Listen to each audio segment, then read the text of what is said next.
This video is highlighting a double transition. So we're now doing a forward run and then a side shuffle and a forward run. So similar to the side shuffle forward run, we still want to maintain that L position, but now as I approach my defender coming forward, I'm going to side shuffle, okay? And then once I get into the L position, it's same as going forward. So we just want to make sure that as we're carrying some speed here that we're establishing that base, okay? We're going to side shuffle because we're in a defensive posture. We're not sure where they're going yet. And then it's as if they've kicked or thrown the ball and we're going into a chase.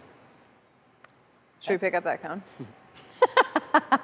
So just a clarification, when you hit the L position here, it is, you're pushing on, it's the same sort of like weight transfer and then drive off the... Yes, it's exactly the same as the side shuffle to go forward. The real main transition difference is now we're going to go from a forward jog into the side shuffle. So that mechanic of absorbing that energy and getting into the shuffle is going to be the difference. So do you start getting lower as you run toward it? You get lower and get ready to side shuffle and change direction? Yes, and the more speed you're carrying, the more you're going to have to set up that stop. So depending on how much speed you or Angie are carrying into this drill is really going to depend on when you need to start your braking. Okay. Right? So you'll see as we kind of go there, you'll learn as we go, depending on distance and speed. Okay. Okay, you ready? Mm-hmm. Set, go. Good. Set, go. Very good. So the key to this drill is really balance at the stop, first stop, so that we can really get into that first transition of the side shuffle, and that sets up the second transition. Does it matter which foot I'm starting with forward here? Should I switch them every time?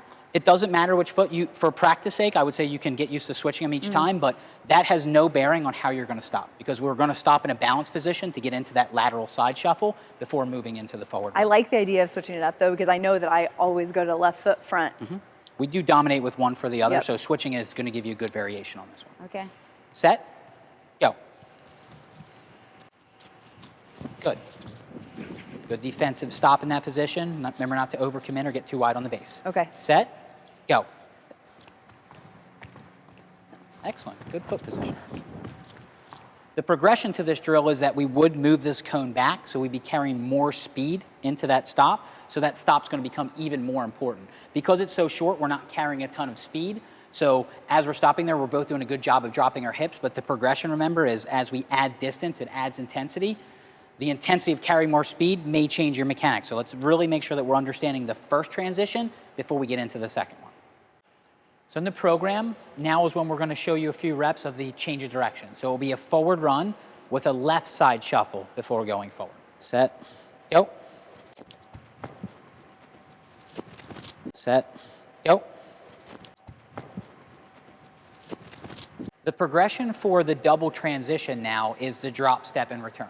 So just like previous drills where we do the side shuffle and drop step, now we've added the forward component. So we forward run up, side shuffle across, make sure we get into that good L position, but instead of going forward, we're drop step and returning the base.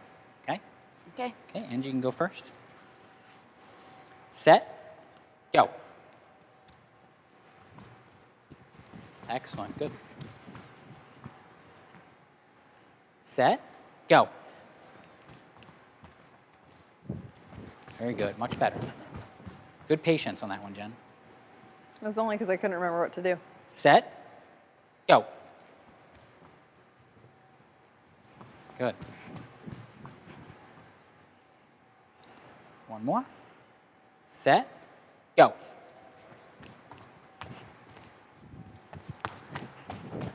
Good. Set, go. Good. Set, go. Very nice.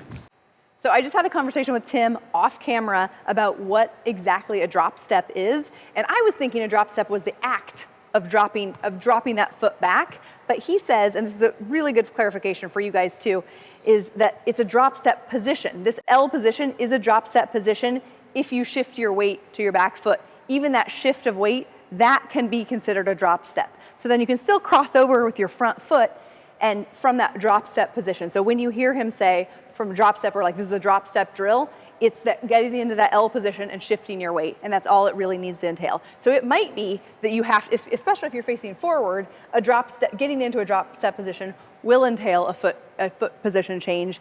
And if you're already in this L position, it might just be the lean. Did I? Yes, that's a good clarification because in the L position, the drop step means that we're dropping the weight to the back foot. If we're in a square stance, we have to physically take a step. When we're stopping in this good athletic position, we don't want to take an extra step, or now we're in that bad posture that we highlighted earlier. Makes sense. The next progression in our double transition is to go from a forward run to a side shuffle, and then we're coming the other direction, which we call Contra. So up, shuffle across, we get here, established base, and then we should be using that crossover step before we commit to head. Okay? Set, go. Excellent, good. Remember to wait till the foot hits the ground before you can commit to head. Okay. Okay, set, go. Good, okay, same thing. Set, go. Good. So remember, good neutral stop before coming back. Neutral stop. Neutral means stop There, here, right, and yep. then crossover. Okay. Set, go. Good, good. Good. Damn.